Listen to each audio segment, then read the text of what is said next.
ಎಲ್ಲರಿಗೂ ಕ್ಯಾರೆಟ್ ಹಲ್ವಾ ಅಂದರೆ ತುಂಬಾ ಇಷ್ಟ. ಆದರೆ ಅದನ್ನು ತುರಿದು ಮಾಡೋದೇ ಕಷ್ಟ ಅಲ್ವಾ? ಆದರೆ ಇವತ್ತು ಸ್ವಲ್ಪನೂ ತುರಿದೆ ಸಿಂಪಲ್ಲಾಗಿ ತುಂಬ ಟೇಸ್ಟಿಯಾಗಿರುವಂಥ ಕ್ಯಾರೆಟ್ ಹಲ್ವಾನ ಹೇಗೆ ಮಾಡೋದಂತ ತೋರಿಸ್ಕೊಡ್ತೀನಿ. ಬನ್ನಿ ಸ್ಟಾರ್ಟ್ ಮಾಡೋಣ.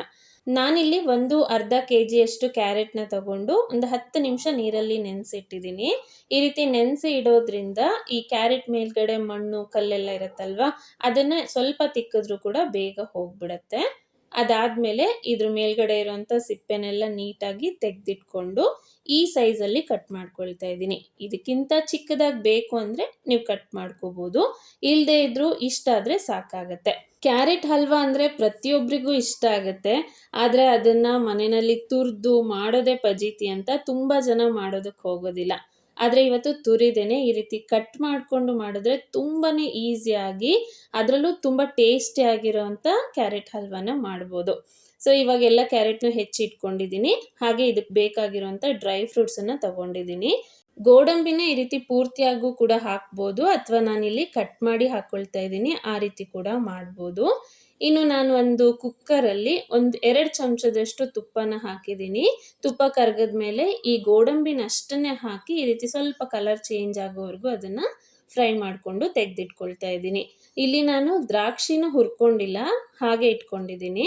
ಇನ್ನು ಇದೇ ಉಳಿದಿರೋಂಥ ತುಪ್ಪದಲ್ಲೇ ಹೆಚ್ಚಿಟ್ಕೊಂಡಿರೋಂಥ ಅಷ್ಟು ಕ್ಯಾರೆಟನ್ನು ಹಾಕಿ 2 ನಿಮಿಷದವರೆಗೂ ಅದನ್ನು ಫ್ರೈ ಮಾಡಿಕೊಂಡು, ಹಾಗೆ ಕುಕ್ಕರ್ ಲಿಡ್ನ ಕ್ಲೋಸ್ ಮಾಡಿ ಮುಚ್ಚಿಟ್ಟು 2 ವಿಷಲ್ ಬರೆಸ್ಕೊಳ್ತೀನಿ.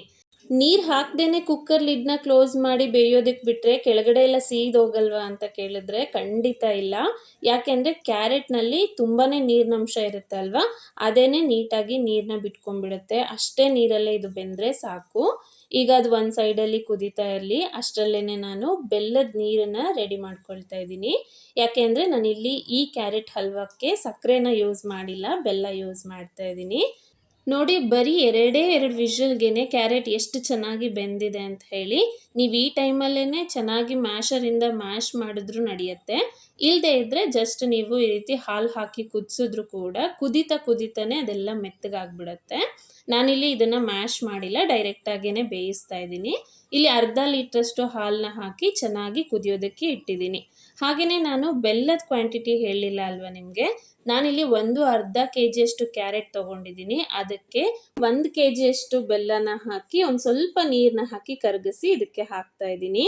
ಯಾಕೆಂದರೆ ಈ ಕ್ಯಾರೆಟ್ನಲ್ಲೂ ಕೂಡ ಸ್ವೀಟ್ ಅಂಶ ಜಾಸ್ತಿ ಇರುತ್ತಲ್ವ, ಹಾಗಾಗಿ ಈಕ್ವಲ್ ಕ್ವಾಂಟಿಟಿನಲ್ಲಿ ಸಕ್ಕರೆ ಆಗಲಿ ಅಥವಾ ಬೆಲ್ಲನ ಹಾಕಬಾರ್ದು, ಸ್ವಲ್ಪ ಕಡಿಮೆನೇ ಹಾಕಬೇಕು.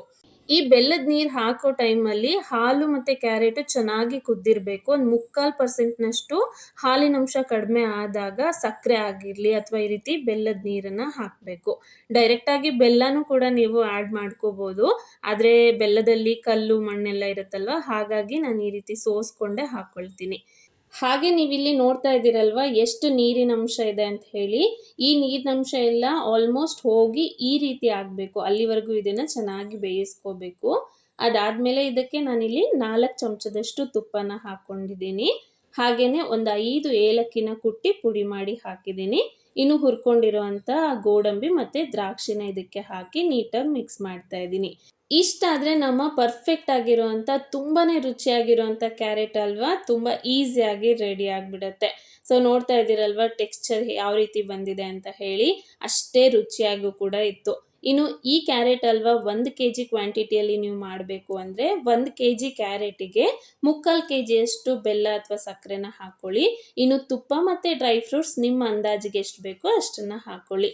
ಮತ್ತೊಂದು ಹೊಸ ರುಚಿ ಜೊತೆ ಸಿಗ್ತೀನಿ. ಅಲ್ಲಿವರೆಗೂ ಪ್ರೀತಿಯಿಂದ ಖುಷಿಯಾಗಿ ಅಡುಗೆ ಮಾಡ್ತಾ ಇರಿ. ಖಂಡಿತ ಎಲ್ರಿಗೂ ಇಷ್ಟ ಆಗುತ್ತೆ. Thank you and bye.